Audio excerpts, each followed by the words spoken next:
if you lawyers are looking out, you can't explain the sadness that some lawyers have about what's going on. This is really outrageous. And if the legal community doesn't have the guts to stand up to some of this stuff, you may not have a legal community. I mean, no one can explain to me, and I'm not a scholar, but you can't explain to me a president has immunity, whatever you want to call it, for any criminal act. You don't have to be a lawyer to know that's wrong. Ask a sixth grader. So, you're at a time that you got to do something. And I haven't in my life, but, Vietnam got me to do something with a lot of other younger people. But I think this is worse than Vietnam. I think the whole destruction of the society is gone. And that's not being a liberal or a conservative. You just want to talk facts. I mean, we're getting law that isn't law. We're getting these nominations that are being put out in the public are embarrassing. It's embarrassing. Howdy, and welcome to the show. Cooper's Code focuses on legal issues and notable practitioners, distilling wisdom so we all achieve the best results for our clients. I'm Miles Cooper, and I'm very excited to share part 3 of this conversation with Larry Kern.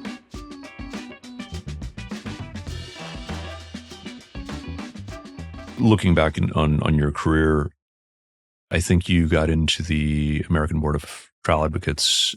You were 36? 6 or 5. I got to work out the math. Yeah. One of the youngest people to be inducted back in the day. No, I think I was. I think Duncan Barr and I were the same age, and I think we were the youngest. Can you tell us a little bit about the role of Abota in your life? Well, Abota, I think maybe it still has the prestige of what it was. I don't think so, but maybe. I got into it because I had the opportunity to try a lot of cases. And I also, my office was different than most. I didn't know anybody in the city, and I was really an apple polisher for all of the defense lawyers because, see, I went out mainly doing plaintiff work. So I did all kinds of stuff. I did an antitrust case. I did plaintiff's work. I did stuff that other firms. There's one guy in Alameda County had a $6,000 warrant, and he came back to the United States, and they confiscated the warrant, and he was in jail. And I got Judge Wilson. He knew I was a solo I remember Wilson, to put him on his own recognizance and then ask, how much is your fee? I said, $3,000. He goes, make the warrant to Mr. Kern for $3,000 and make the rest to him. You had to be a straight shooter then. You couldn't be some of the stuff that goes on over the last 20, 25 years. And I had a sponsor, Leroy Hirsch, who was a plaintiff lawyer and was not really that well liked, but he sponsored me. I just want to interject that I learned some of my initial law from Leroy Hirsch. Yeah, he's a tough guy. Almost had me in jail in front of Judge Brown. We took the chances whether I would disclose the corporate assets of DeSoto Cab or go to jail. So I said, Leroy, you can have the go to jail on your conscience. You're not getting them. You had a case against Leroy? Oh, yeah. I had a case almost against everybody. You ask about Abota. Abota was really something to strive for to get in. And when I got in, there were like 400 members in the state of California. When I came up to a vote, I was trying a case with Dorsey Redlin. And a lot of you don't know who Dorsey Redlin is, but she was the Wicked Witch of the West. And I was this Prince of Darkness. And she was one mean lady.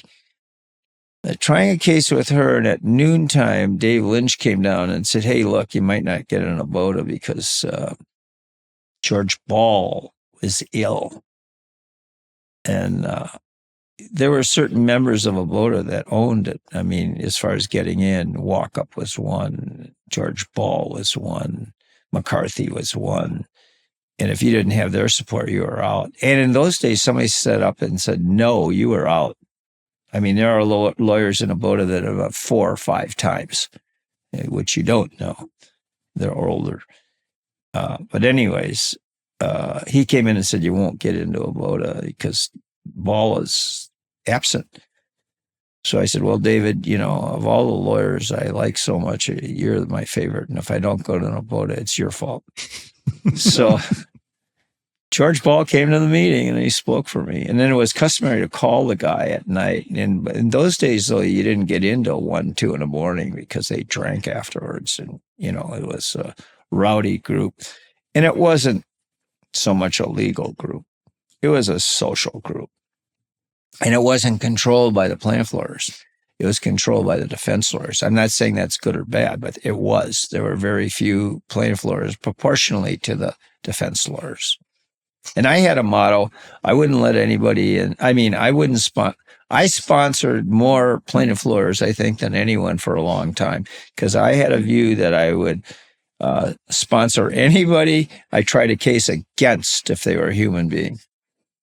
And that was my standard. And when Phil Siegel got into Abota, I walked out of the room.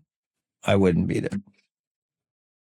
But Abota was really, really important to me because my people that I really respected in the law were in it. And my idea of being able to stand next to them and say, hey, I belong with them. And it took me a while to feel that I was an equal to them, which you might find strange. But they were giants, I feel like I understand what you're talking about because when I first started going to Abota meetings as a relatively young lawyer, I remember that. I felt out of place. Right. These were giants, and I was in. There are some giants. But I was not a giant.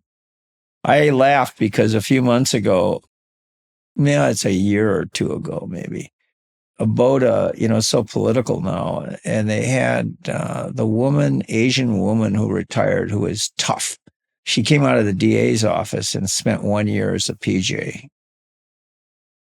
Can't remember her name, but she didn't know the civil lawyers, and they brought her in, and then they had monitors on her, mines on her, like North Korea. They didn't want her to meet someone like me because I might say something to her. And we had a table, which was really interesting. It was Cachette, Bob Lynch, Brosnahan, Dennis Moriarty, and my senior moment. But it was a real high-end table, and there was one seat open, And Abota members would come by, and they'd see the table, and they'd walk away, And then this woman who had just gotten into Abota was standing there. I said, sit down, She goes, sit down. She goes, is that Jim Brosnahan? I go, yeah. So she was really nice, and I can't remember who she was, but we're eating, and she says, I think Jim Brosnahan's the greatest lawyer. I said, really? And I looked over at Cachette, and I said, hey, Joe, she thinks Brosnahan's the best lawyer at the table. Well, all hell broke. She was so embarrassed. And I said, see, Jim, you're not that good a lawyer. But yeah, that was an example. And then afterwards, I went over to the presiding judge, and I said, I don't think you know who I am. And she says, yeah, I do. I've sent you out to trial. And I said, really? I said, yeah. I said, you know who those people are at the table? She goes, no. I go, you should. And the minder would not see me. Goes, why? And I said, I'll tell you why. And I was telling her about it. But, there are some giants in Abota. And I was talking to Kevin about that he should let their experience evolve like I'm doing this, of telling the stories of some of the people. This is Kevin Morrison that you're talking about. You mentioned a few paragraphs back, it's not like it is now over the past 15 to 20 years. You couldn't get away with that crap. Right. What type of crap are you referring to that's going on in the practice right now that concerns you? Well, I think you can't get sanctions. You can't get rulings on motions. Everything is stalled. I mean, from what I can see, and I still have an office. I still go in. I still hear the stuff that's going on. Certain things with depositions and agreeing on things, you couldn't get away with that. There's no way. But it's been 30 years when that stuff wasn't tolerated. And originally, there was one law and motion judge. It was Judge Brown. And if he didn't like it, he'd send it out to a commissioner or something if it's really babyish. But you didn't want to go in front of Brown. I only heard stories. Yeah. You didn't want to go in front of Judge Brown. You better be right. I haven't tried a case in about 5 years. I had a wonderful experience. I don't want to say who the judge is, but I had 2 young lawyers. The older lawyer dumped the case and made them go in to a trial with me. And they really were incompetent in a lot of stuff. And he did it straight up, and they had a horrible time. And I'm sure that you're going to get some flack for that, but he did it right. If you're enjoying what we're doing here with Cooper's Code, please help us extend our reach by giving us a 5-star review on Apple Podcasts, and consider sharing an episode with a friend. Additionally, we want to know who you want to hear on the show. Have an interview suggestion? Email us at podcast@coopers.law.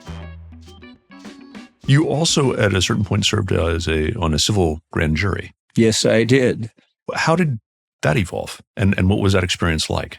It evolved because, people don't know enough about the grand jury. There's a criminal grand jury, which you know about. The civil grand jury, there are 58 counties in San Francisco.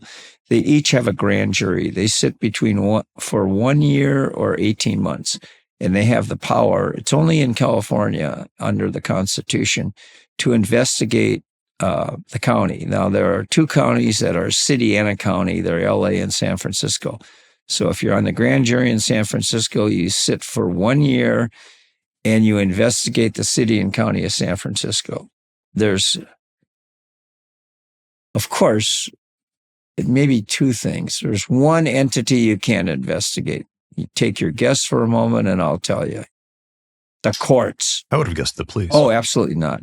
You can do, the courts are the only one that I know of, but it's been going on. And it's interesting as a lawyer, you ought to read it because you can do it. Now they have an application and you can sign up for it and they interview you now. I did it at the beginning of that, but I didn't want it. I got a contact to be with the grand jury and I wrote him one of my volatile letters saying, you're incompetent. What do you want to do? And then I got a call from Judge Dearman, who I was very good friends with. And he says, sit on it. And I said, did you nominate me? And he goes, no, you won't guess who nominated you. Well, who nominated me, I couldn't stand. And you know who you are. I still can't stand you. And he nominated me because he thought I would be a disturber and do something well. So I did it. Originally, it was a perk of fancy people from the judges. The presiding judges would pick them. And then they went to applications. And now they go to interviews and applications, which is really good. The idea is terrific. And the substance of it is great. And after you're done with it, I personally was totally pissed off because they don't do anything. What they do is you have 19 people, you pick a 4-person, and then if 3 people want to investigate something, they vote, and then you can investigate it. And boy, do you have the power. Now, the only thing you can't do is you can't go out subpoena range, okay? You can bring anybody in, the mayor, board of supervisors, police chief. My favorite was I'm a diabetic, and I wanted to see what they do for diabetic and go to jail for a night. And Sheriff Hennessy approved it. They told the captain, and they they booked me and another grand juror. And they had me go to the prison out in Daly City, the new one. Is it Daly San Mateo? The newer one. This is the San Bruno jail? San Bruno jail. Yeah. It was new then. Okay. And they said, the one thing you can't do is don't argue about the television. You're only here a day before you get killed. And our group wasn't so bad. I was very depressed. I met a kid that was going to life imprisonment because of 3 strikes. Doper that went into garages and stuff. Horrible sentence. And we wrote a report. The diabetes check was fabulous. They checked me. They gave me insulin. They gave me the right food, so it was perfect. That's the kind of thing you can investigate. Then you write a report, and if it's favorable, like we just did, you don't do anything. But we had handicap parking. That was another one. But the sad thing is the Board of Supervisors never acted on them. You can go back 20 years and they don't do anything. Handicap parking in the city's joke. They got this stupid legislation with 4 parkings, 4 blue cards in an office building, 4 blue placards in an office building, and they're always empty. The night that you spent in jail as a civil juror, was that the only night that you have spent in jail? I hope so. Yeah. I ask only because some of the people who have been here were former gang members or had other things going on in their lives. Oh, really? So Gary Gwilliam and... I looked at a little Williams. Yeah. I didn't realize that. Gary and I tried a very controversial case back in 94. What was death that? of a 16-year-old or 19-year-old. Was this the one where USA did not pay the $100,000 policy? No, I didn't have any trouble with coverage on that. No. I remember a case he had in the 90s where USA did not pay a $100,000 policy on a young man who got killed, and it ended up becoming quite a big bad faith case. No, this one, Bernie Allard had Aetna, and they had this clear liability, horrible case, and he didn't want to do it because if he got a bad verdict, he might lose the whole account. So he got me to do it, got convinced the carrier and everything, and I wanted it because I wanted the publicity, And Gary wanted to set a record on the death of a kid. It was clear liability. But it was when we became friends after that. We weren't too friendly before that. And that's a good thing about the law practice, that you could be heated. It's the same thing with your case. Veen and I were really at odds, and then Cynthia took over because we were at odds, I think. And Veen and I are, friends. Yeah, it's really interesting to see how the relationships, and I find that to be true in the Bay Area. You tend to see the same lawyers frequently enough that it pays to be cordial and professional, even if the other side is not always doing that. Well, that you asked about Abota, that was the big thing about Abota. I mean, if you said you were from Abota, you needed a favor, you needed whatever, you generally got it, if it was within reason. Is there anything else that you feel would be useful for our listeners to know? I'll give you a short anecdote to end this that you might find humorous. It was 1967, and President Kennedy was killed in 1963. And Belli had a date, Joan Hitchcock. She was married to Peter Hitchcock, the movie producer who died in an airline crash. And she was well off, and she lived up on Broadway Street at Octavia with, there's a white mansion there with a black picket fence. And Belli was supposed to pick her up and take her out. And he gave the rolls to me, and I picked her up, and I said, he's busy, but he's going to meet you. And we went up to North Beach and ate at the Green Valley. And she used to drink a lot. I mean, a lot. And she gets sloshy drunk. And I'm about 21. It's 1967 because The Graduate hadn't come out. And it's just too bad, because if I had seen The Graduate, I would have known what to do at the appropriate time. So Belli stands her up, and I take her back to her house, and she says, you got to come in. And I come in, and the room to the left is the television room with the old L-shaped couch. She goes upstairs, gets in this velvet jumpsuit, comes down, sits down next to me, turns the music on, and she's rambling on. And she says, you think I'm a good-looking chick? And I said, well, you're not a chick. You're a good-looking woman. And she goes, yeah, I think so too. She says, he stands me up. He treats me like crap. I used to fuck the president. And I am startled.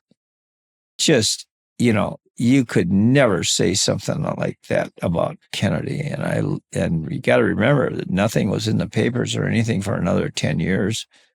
And I look over at her and I said, oh, Joan, you didn't fuck Johnson. And she goes, Johnson, what are you, a moron? And I always remember that because she said, and she described, their liaison, but I think that summarizes a lot of the Belli stories. And Caesar, I don't know if you've heard that one. Characters upon characters Right. upon characters. Any other bits of wisdom or anything else that you think would be useful for our lawyer listeners to hear? If you lawyers are looking out, you can't explain the sadness that some lawyers have about what's going on.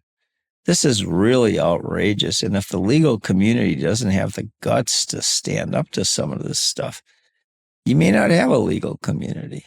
I mean, no one can explain to me, and I'm not a scholar, but you can't explain to me a president has immunity, whatever you want to call it, for any criminal act. You don't have to be a lawyer to know that's wrong. Ask a sixth grader. So, you're at a time that you got to do something. And I haven't in my life, but, Vietnam got me to do something with a lot of other younger people. But I think this is worse than Vietnam. I think the whole destruction of the society is gone. And that's not being a liberal or a conservative. You just want to talk facts. I mean, we're getting law that isn't law. We're getting these nominations that are being put out in the public are embarrassing. It's embarrassing. If you nominated me for Attorney General of the United States, are you crazy? I would say I can't do that. I don't have the experience. I could muddle my way through it, but it's not my act. Appoint me to the Supreme Court. Are you nuts? I read 3 cases in my life, but this is terrible. And no one's doing anything. So if anybody has anything to do, boy, you ought to look at that. Well, that's uplifting. Appreciate the thought as far as that is concerned. Well, thank you. I really enjoyed coming here because one of the things about being older, you don't still have you have your same ego. You just don't have the people watching it. Thank you. Well, I really appreciate you taking the time to come and share some of your stories with us. Thank you. And thank you for listening today. Please email us at podcast@coopers.law with questions, comments, feedback, and suggestions for who we should have on the show. Like what you heard? Share us with a colleague and leave us a 5-star review on your podcast platform of choice. To all of you doing justice out there, happy hunting.